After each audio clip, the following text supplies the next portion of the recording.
At least nalaman ko yung ano, yung files mo. Malaking bagay kasi yun eh. Hindi ako mangangapa na nasa yung fracture, nasa yung ano.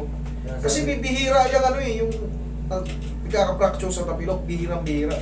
Maliban na lang kung kinontra mo. Tinatapilok ka. Tinatapilok ka, pinilit mong labanan, tapos bumagsak ka pa rin. Doon magkakaroon ng fracture.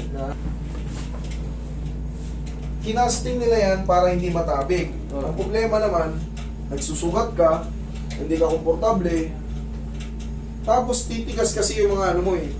Kaya ako, hindi ko siya matag... Yan o, titigas yung mga junction. Siya magano. Hindi mo ngayon malaro.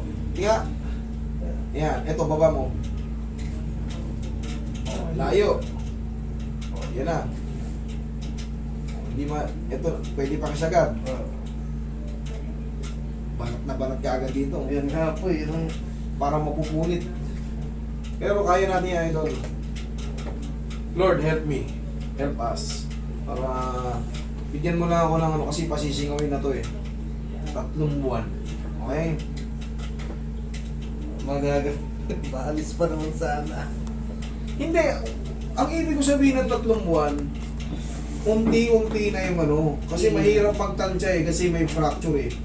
MRI kasi, wala na tayong laban sa MRI. Sinabi na nga ng MRI eh. May acute linear fracture ka eh. Ibig sabihin, kasi yung MRI mas malalim na pagsusuri na yan kumpara sa X-ray. Di ba sabi nga sa inyo mismo ng doktor nung nagpa-X-ray kayo, wala naman ako nakikita, wala naman ako nakikita. Tama? O, sa inyo mismo nang galing yun eh. Ngayon, ini-MRI kayo sa ibang ospital. Lumabas, may fracture. Kasi sa MRI, matindi na nga yun. Kaya nga mahal yan eh. Talagang kaloob-looban yan. May ano, may pabibigyan ng impression. Eh, wala tayong magagawa, lumabas na eh. Tsaka kitang-kita naman na mayroong crack doon sa may ano. Pero ang maganda, linear fracture lang. Kaya nga po. Kasi meron po tayong tinatawag na duration, healing process duration sa mga napa-fracture. 1 to 1.5 months. Depende sa edad. 1 to 3 months, 3 to 6 months. Depende po sa edad. Eh kayo nasa middle age kayo eh. Kaya sinabi ko 1 to 3 months. Okay? Tsaka no choice na kayo nga kayo. Wala na kayong ano. Nanggaling na kayo sa ano. Inayos na nila. Ngayon, sinasabi sa'yo, bumalik ka ng March. Pag wala nangyari, under rehab. O gusto mo, hindi ko naman ito galawin. Waiting na lang kayo ng March 9. Total, malapit na eh. Pwede ko naman tutagyan eh. Pero siyempre ako sa tingin ko may tutulong ako rito eh. Hindi ko sukli niya ano lang eh. Kailangan ko lang baguhin yung position nitong talus joint eh. Yun ang kailangan ko lang eh. Hindi mababasag yan. Maniwala kayo sa akin kasi alam ko yung position ng buto eh. Hindi mababasag yan. Yung linear fracture ay malabong mabasag yan. Huwag mo nang lalabanan, idol. Lambutan mo na yung pamo. Yan. Hindi ito masakit. Maniwala ka sa akin. Hindi ito masakit. Para ka lang magugulat. Huwag mo nang lalabanan. Very good. Huwag mo lalabanan. Sige lang, lambutan mo lang. Lambutan mo lang. Yan, sige pa. Oh, tumitigas. Lambutan mo lang.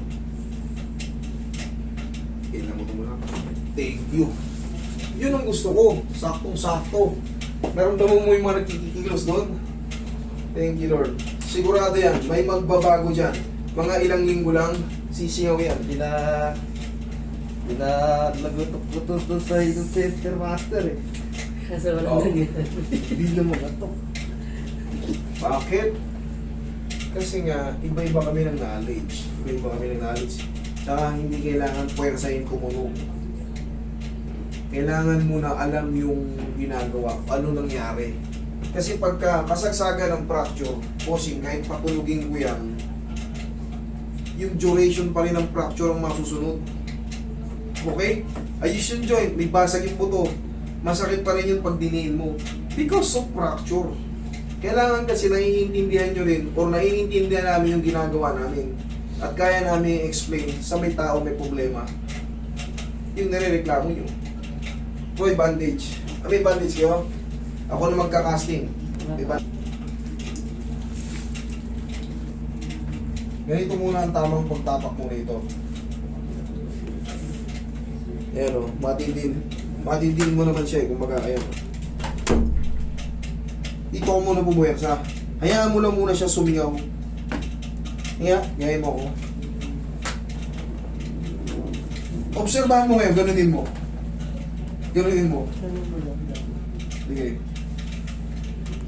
Ay, tingnan, higa ka. Meron pala ako titignan. Higa ka. Sige, lambutan mo lang.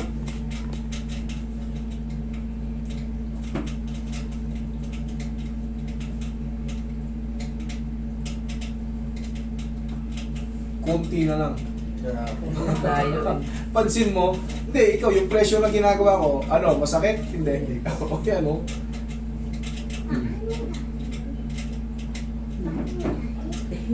Kita mo yung changes sa loob, yung pressure sa loob. Thank you, Lord.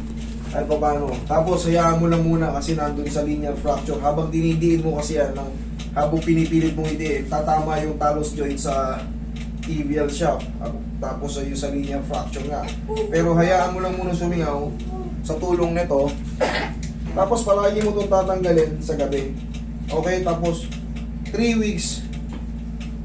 Medyo ano na yan, huwag mo lang pakapwersay mo na. Huwag mo muna may takbo-takbo, italon kung gusto mo makabalik sa abroad. Tapos 3 months, kahit nasa abroad ka na, smooth na yan. Pero hopefully, mas mabilis pa sa 3 months. Okay, kasi may nagastos ka ng ilang buwan eh.